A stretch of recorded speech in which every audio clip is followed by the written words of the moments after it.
Bapak Ibu kawan-kawan, kita lanjutkan kembali diskusi tentang Koperasi Desa Merah Putih. Kali ini tentang diantara contoh pola kerja. Ini saya sediakan gambar ilustrasinya, nanti akan kita coba diskusi. Kemudian saya ingin cerita terlebih dahulu beberapa kondisi saat Musdes dan rapat pendirian Koperasi Desa Merah Putih kemarin. Yang pertama itu peserta rapat banyak yang tidak bersedia ditetapkan menjadi pengurus. Kemudian peserta rapat melabel ruang gerak Kopdes hanya pada kegiatan simpan pinjam. Nah, beberapa desa kemarin pada saat melakukan Musdes itu memang kondisinya beragam ya. Ada yang mulus lancar saat penetapan pengurus, pengawas, kemudian penetapan unit usaha. Tapi ada juga yang sampai hari ini itu kemarin berhasil Musdes tapi tidak berhasil melakukan rapat pendirian. Yaitu diantaranya karena peserta yang diundang itu hanya sedikit. Hanya pihak yang biasa diundang pada musyawarah-musyawarah sebelumnya dari unsur masyarakat karena ketokohannya yang sebenarnya sudah sibuk. Peserta yang diundang karena merupakan pemegang kelembagaan desa yang sudah punya pekerjaan tetap lain. LPMD, kemudian KPMD, KPM. Aspek memperhatikan SDM yang berminat dan potensi mengurus koperasi Desa Merah Putih kurang diperhatikan. Misalnya kader-kader pelaku UMKM atau warga-warga yang memang biasa bergelut di bidang usaha itu jarang yang diundang. Itu diantaranya yang menyebabkan kondisi kemarin itu agak susah menetapkan pengurus. Kemudian yang kedua itu peserta rapat melabel ruang gerak Koperasi Desa Merah Putih hanya pada kegiatan simpan pinjam atau uang muter, seperti pada umumnya koperasi yang ada yang hanya fokus pinjaman uang, sehingga berpikir duluan tentang pinjaman macet, kemudian pengelolaan keuangannya, akuntansinya, permodalannya, pelaporannya dan sebagainya. Ya, karena pada saat proses musyawarah desa kemarin itu pesertanya belum menerima informasi lebih banyak. Kemudian sebagian juga ada yang membandingkan dengan KUD di masa lalu. Tahun sebelum 97-98 itu kan sudah ada namanya koperasi unit desa. Tapi kita harus menyadari bahwa kondisi dulu dengan sekarang itu sudah berbeda. Kalau dulu itu marketplace-nya kan terbatas. Dukungan teknologi juga terbatas. Dulu uang sedikit itu berharga, tapi sekarang sedikit pun ya berharga. Tapi sekarang cari uang jauh lebih mudah dibandingkan dengan dulu, sehingga minat konsumsi dulu dengan sekarang itu ya lebih tinggi sekarang. Kemudian dulu itu akses keterjangkauan relasi masih rendah, karena hanya bisa diakses oleh orang-orang yang mempunyai posisi. Nah, sekarang tidak. Akses relasi itu dapat dilakukan oleh siapa saja karena keterbukaan teknologi. Kemudian akses partisipasi minim.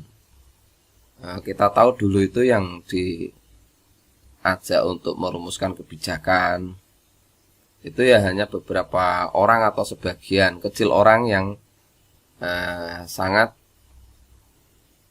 dominan ya di lingkungan masyarakat. Kalau sekarang tidak, sekarang itu semuanya bisa melakukan aksi partisipasi, baik secara diundang apapun menawarkan diri, dan tidak boleh ditolak. Kemudian usaha dulu itu masih minim karena kemajuan alat produksi, kemajuan pengetahuan, ketersediaan teknologi yang ada itu usahanya dulu itu KUD itu sangat terbatas, sangat minim. Nah, sekarang banyak sekali jenis-jenis usaha yang dapat dilakukan sebagaimana tertuang di KBLI ya, itu banyak sekali. Hampir semua bidang di sana ada. Nah, ini salah satu konsep yang dikehendaki oleh Pak Presiden Prabowo, yaitu siklus kerja koperasi barang produksi anggota. Harapannya Pak Presiden itu masyarakat yang produktif itu barangnya dapat dititipkan atau diperjualbelikan di toko koperasi yang dikelola oleh koperasi di desa. Kemudian bisa disalurkan atau dikerjasamakan dengan bulog atau dengan pertokoan yang ada di kota atau di pihak ketiga yang memang membutuhkan bahan dasar dari hasil produksi pertanian atau peternakan masyarakat. Sehingga masyarakat itu punya kepastian tentang hasil dari usaha pertanian dan peternakannya. Nah, masyarakat sekaligus yang menjadi anggota itu dengan kegiatan ini dia akan mendapatkan manfaatnya ganda. Yang pertama, dia dari banyaknya transaksi yang dilakukan di koperasi tersebut. Kemudian yang kedua, dia dapat menyalurkan hasil produksinya dengan harga yang cukup lebih baik.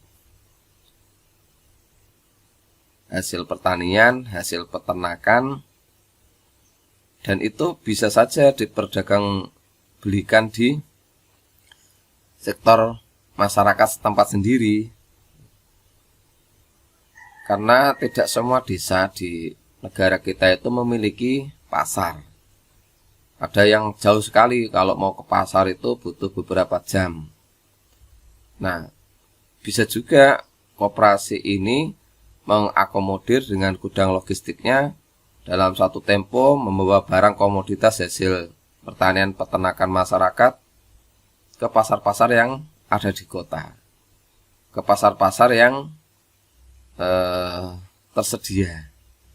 Sehingga masyarakat kalau hasilnya sedikit, kalau pergi ke pasar kan biaya kosnya lebih banyak. Tapi kalau di collecting jadi satu, usaha masyarakat yang hasilnya sedikit-sedikit itu bisa di collecting sehingga biaya kosnya lebih rendah. Nah, kira-kira begitu Bapak Ibu. Yang diharapkan pola kerja di antara yang dapat dilakukan oleh Koperasi Desa Merah Putih. Tentu banyak jasa lainnya lagi yang dapat dilakukan oleh koperasi desa. Sebanyak usaha yang dituangkan di dalam akte pendirian. Mau jual motor baru atau motor bekas juga bisa. Misalnya koperasi di desa-desa yang jauh dari perkotaan ya, di pedalaman misalnya. Mau membuka unit usaha perdagangan suku cadang motor juga bisa, asal di akte pendiriannya itu dituangkan unit usahanya. Mau membuka jasa transfer uang seperti apa ya, seperti briling atau seperti yang lainnya, itu juga bisa, karena di daerah-daerah tertentu itu memang tidak tersedia gitu. Dan masih banyak lagi usaha-usaha koperasi yang dapat dilakukan yang sifatnya itu sesuai dengan kebutuhan masyarakat setempat atau berdasarkan potensi yang dihasilkan oleh masyarakat atau berdasarkan upaya untuk mengatasi masalah masyarakat. Misalnya kebutuhan masyarakat itu bahan dapur seperti minyak, gula dan sebagainya. Yang kebetulan di desa itu tidak ada pasar atau sulit, kalau mau pergi beli minyak harus ke pasar yang perlu perjalanan selama 1 hari 1 malam misalnya, karena moda transportasinya hanya tersedia tempo waktu pagi sama besok paginya lagi PP. Nah, itu bisa saja terjadi koperasi melakukan perdagangan barang kebutuhan konsumsi masyarakat, mengambil barang dari pasar, dari perkotaan, kemudian diperjualbelikan di desa. Tentu saja yang tidak menyamai usaha masyarakat setempat. Dan masih banyak lagi jenis-jenis usaha yang dapat dilakukan oleh Koperasi Desa Merah Putih. Ini hanya sedikit gambaran saja. Nanti kita akan lanjutkan kembali diskusi tentang contoh-contoh produksi, contoh-contoh usaha, contoh-contoh bisnis yang bisa dikembangkan oleh Koperasi Desa Merah Putih. Yang penting bagi kita hari ini jangan pesimis dulu, tapi kita harus optimis bagaimana mendayagunakan koperasi ini untuk meningkatkan pemberdayaan masyarakat, untuk meningkatkan partisipasi masyarakat, untuk memperkuat ekonominya, untuk mengatasi masalahnya.